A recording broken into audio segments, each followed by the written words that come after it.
Today we're going to be showing you guys how to go from a raw 3D printed sword like this to a finished one like this.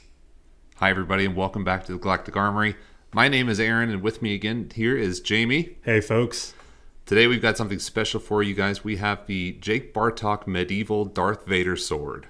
Now this is a really intimidating, cool design of a sword. His designs really went from the sci-fi aesthetic that we know that brought it into these dark medieval images. It was really, really cool. It's got a lot of themes of Vader's castle in it, which I think we don't see enough of. That's a really good point. I didn't even notice that. The two little prong forks are just kind of iconic of Vader's castle. I wish we could see it in more types of Star Wars media, but it looks like that's what Jake took as inspiration for this sword.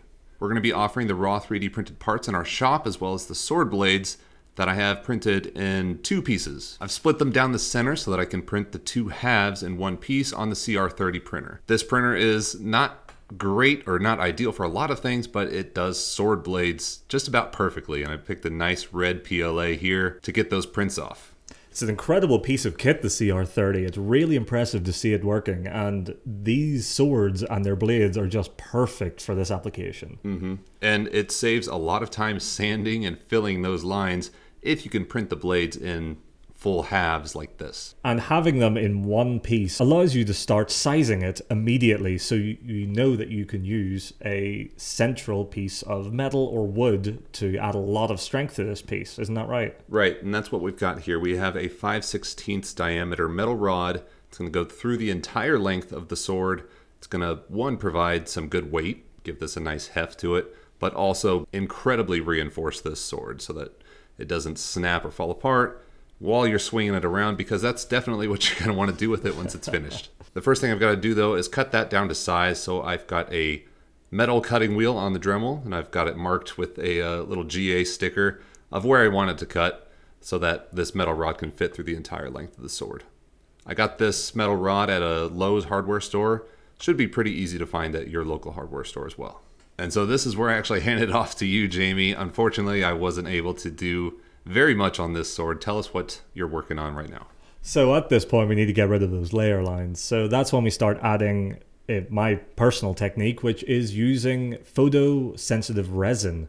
I use that to coat everything and get the worst of the layer lines out. But before you start, make sure to use your proper PPE. This stuff is meant for SLA 3D printing, and we're kind of hijacking it a little bit to work on FDM prints, but you want to make sure that you're protected. Don't get any of this stuff on your skin or breathe it in. Yeah, so that's why we're using an M3 mask and some latex gloves, and that just allows you to stay safe so that you can use this technique to speed up your process. The benefit is you don't really need a lot of resin. You can get a small bottle. It can get you pretty far in the process. And it has such fantastic effects for speeding up your prints. So what we do here is just coat everything with a thin layer of this UV resin, and I like to hit it with a quick blast of this UV spotlight, keeping it away from direct contact with your skin and eyes.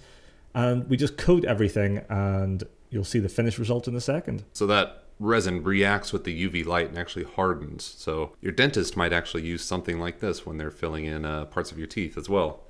It's a nice little technology. It works really well at filling in those 3D printer lines that we want to hide. For your safety and for the quality of your finishing, you'll want to make sure to wipe everything down with a IPA solution. This will just make sure that there's no residue on anything, which can still be bad to breathe in, but also it'll gum up any sandpaper in the future. So just make sure that everything is nice and clean to the touch with just a quick pass over. It'll take a few minutes. You might feel the surface be a little slimy after the first pass through. That's kind of what we're trying to get rid of here. So once everything is dry to the touch, then you just want to do a quick pass over with a really rough piece of sandpaper. This is 80 grit, and just do one pass to see where the worst of the bumps, lumps, and lines are, and just cover everything with that, and that will allow you to get a good idea of how much work is needed for your first layer of filler primer. So what are you using for that filler primer? So I'm just using Rust-Oleum 2-in-1, just the easiest to get on the market, but Duplicolor do a fantastic one as well. Anything that will help start filling in those lines and just building up a layer that can then be sanded back down.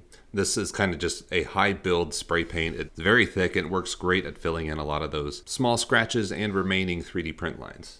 We begin this next process by trying to put the sword blade together, but we want to make sure that the rod that will be going through the entire body of this fits nice and snugly.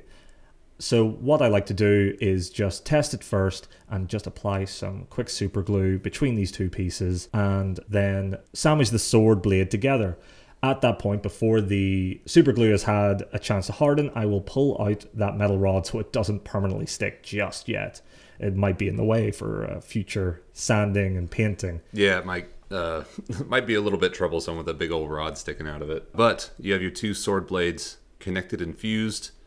Next is to fill in a lot of the remaining 3D print lines, any gaps between the blades, that sort of thing. And that's exactly it. We just go through the usual process of dealing with 3D prints from this point, which is just a layer of Bondo, sanding, and then a layer of filler primer, and repeat until you are getting to very, very close to finishing. Then we like to usually do a pass of 800 grit sandpaper. That will get everything looking really nice and smooth and very realistic, as though it is flat metal. We love that wet sanding technique. It really elevates the smoothness of these 3D prints. And then once we are happy with the finish, then we pass everything over with a layer of primer. I like to make sure just everything is either a nice flat gray or black, depending on what color of paint will go on top of it. So this black is just kind of act as a base coat, right? That's exactly right, just so it provides a good base for any colors that will go on after. That's why I use a black for the hilt, and just a medium gray for the main blade. And then we get to the fun part. Yeah, let's start adding some colors. So we wanted to create a gradient from very light, almost yellowy white in the middle to a dark smoky black around the edges. It reminded me of Vader at the end of Rogue One, at the end of the hallway. I love that hallway scene. Yes, the dark smoke that's around him that made me think of how this blade would gradient.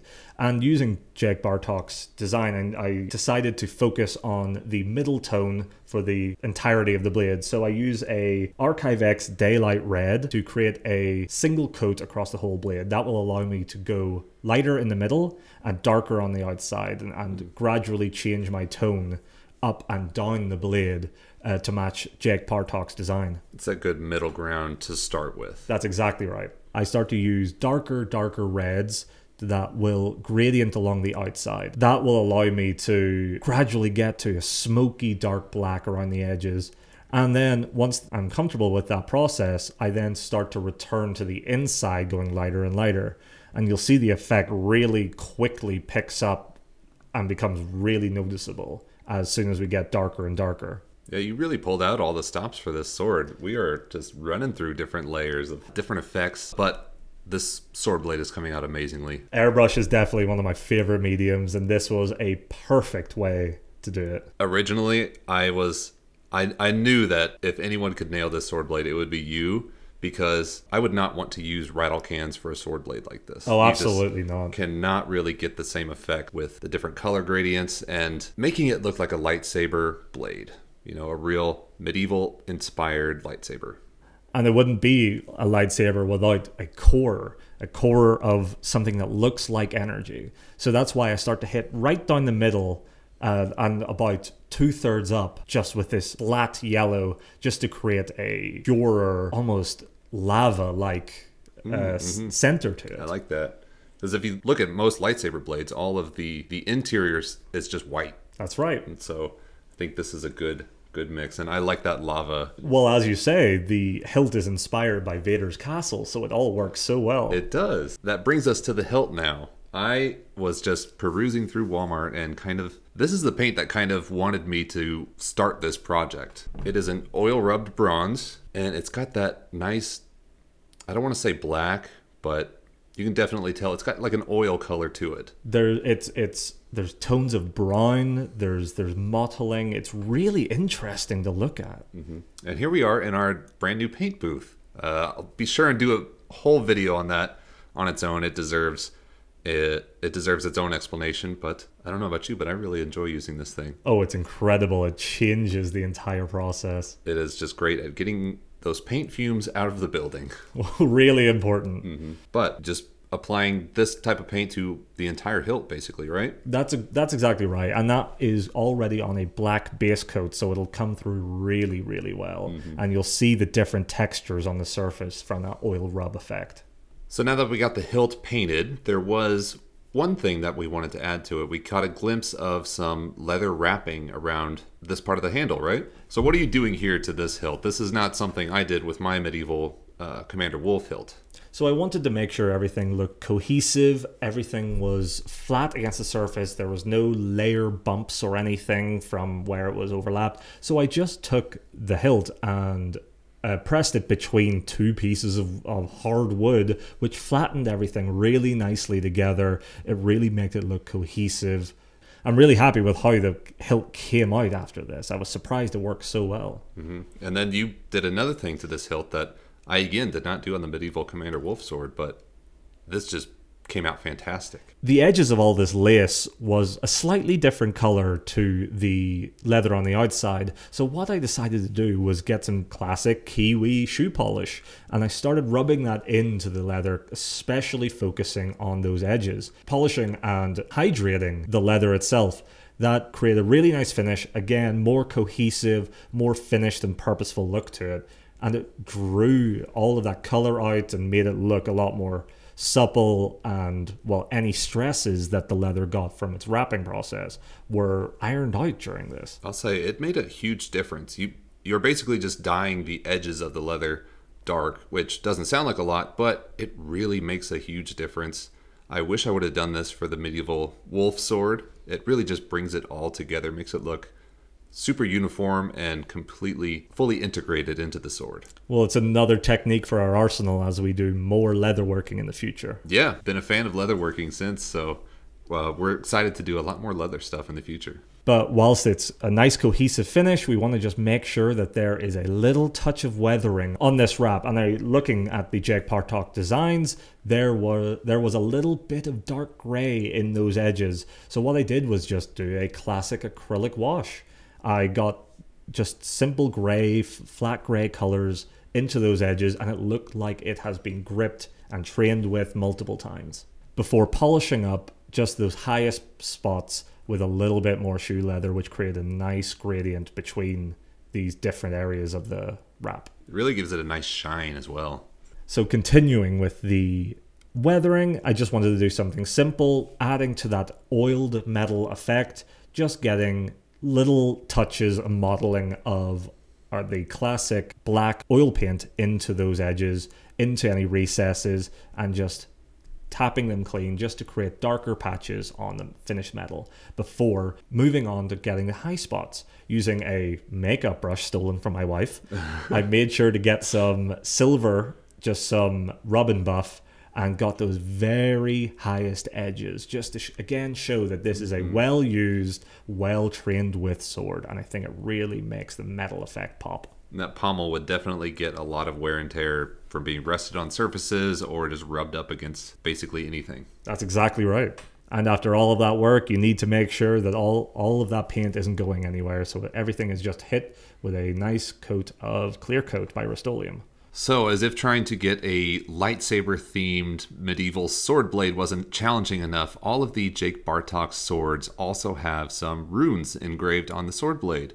Most of them are in Arabesh, and each one kind of has a specific phrase that would apply to that character. And so, what's the phrase that applies to Darth Vader?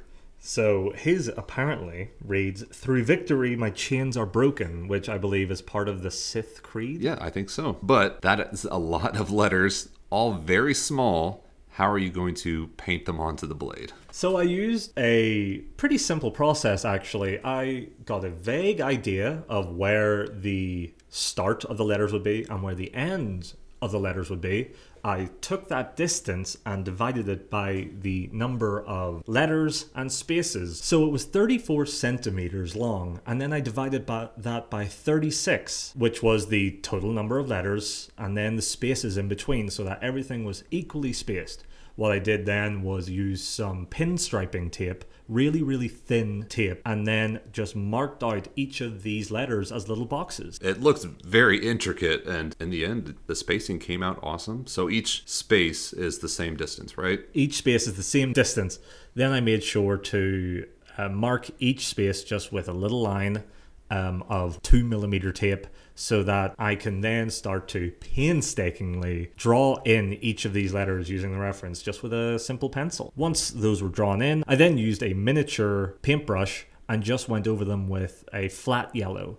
I wanted to get the idea that these runes were slightly glowing, so I did the base in this yellow and went over it twice because yellow is quite translucent. And then once I was satisfied with how that all looked and everything was nice and cleaned up, I went down the middle of each single letter with an even smaller miniature paintbrush and just some flat white, which created just a small amount of glow effect. That really is. I would hate to have to tape out something like that, but this is coming out amazingly. Well, when you have 20 years of miniature painting experience, this is pretty standard. The worst part of it is, though, once you're done with one side, the other side is sitting right there for you. You hit the nail on the head. So once this process is done on one side, you have to flip it over and do it all over again. How long do you think it took you from start to finish to tape everything out, work on the lettering, start to finish?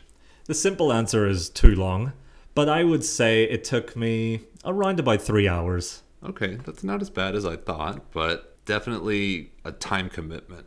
Absolutely, but I feel it's so worth it. Did you need to go outside and look at something far away after this? I feel like I would have.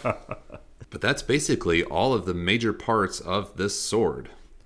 Now it's time to put it all together, right? That's right. So once it's all done, let's get this big metal rod back out, and then we can start to put everything together. Now, before you do it, you want to make sure that you do a dry fit of everything just to make sure, double, triple, quadruple check that everything will go together nice and flush. Now, I have already done this, so what I'm going to do is just start to attach these parts using some super glue and an activator once I'm sure that everything is in. And that activator will pretty much instantly bond that glue to the pole, right? Yeah, it'll create an instant bond, so you need to make sure that before you spray that, you're satisfied with how everything's sitting. You want to make sure that the metal pole inside is not too long so that you can actually get all your parts in, and that you have the metal pole fully through the blade so that you don't have any empty spots. So if you follow this process along with us, you know that if you have done it in this order, you can be happy that everything is fitting exactly how you like it. And with the final spray of activator, everything is nicely attached and looking, if I may say so myself, pretty great. I gotta say, Jamie, you really knocked it out of the park with this one. You just made us both want to do way more of these medieval Jake Bartok swords. Yeah, I accidentally gave myself a lot more work by doing my work. We're gonna have to find some wall space or some place to put all these swords because this one just came out so fantastically. And Jake Bartok has done like a dozen other medieval Star Wars based lightsaber swords like this one, so we have more than enough characters to choose from. Do you have any idea which ones you'd like to do in the future? Well, Darth Maul's been speaking to me. Oh yeah, it's very cool. I would recommend you folks checking these out. Jake posts all of these to his Patreon, so I'll link that in the description as well. He always does such very cool concepts. You know, I've worked on a lot of models from it. The guy really continuously knocks it out of the park. What about you? Any swords that speak to you? The Darksaber for Mando March really looks cool to me. With the lightning effects across the blade. That lightning effect is amazing. And the katana style weave around the hilt. It'd be a bit challenging, but a new technique, a new skill to learn. That's right. Another one for our arsenal. Well, everybody, I hope you enjoyed that video. I'm just so happy with how this sword came out. I hope that you're feeling confident enough to take on a project like this yourself. Jamie, how did you feel after completing this sword? Well, when I started walking around the workshop when everyone else was out and swinging this sword around, I felt pretty good. I gotta say, it is so fun to swing around, and you just, I don't know how to describe it. You just feel like a badass holding it and swinging it around. That's exactly it. Remember that we do sell the DIY kits of this in the shop, as well as a version of just the sword blade. So if you don't have a CR30 printer, like most people don't, I'd be happy to print them off for you. Having them in 2 halves really saves a lot of time, can make the sword blade look a lot better. But thank you all for watching. I hope you enjoyed the video, and I hope to see you again in the next one.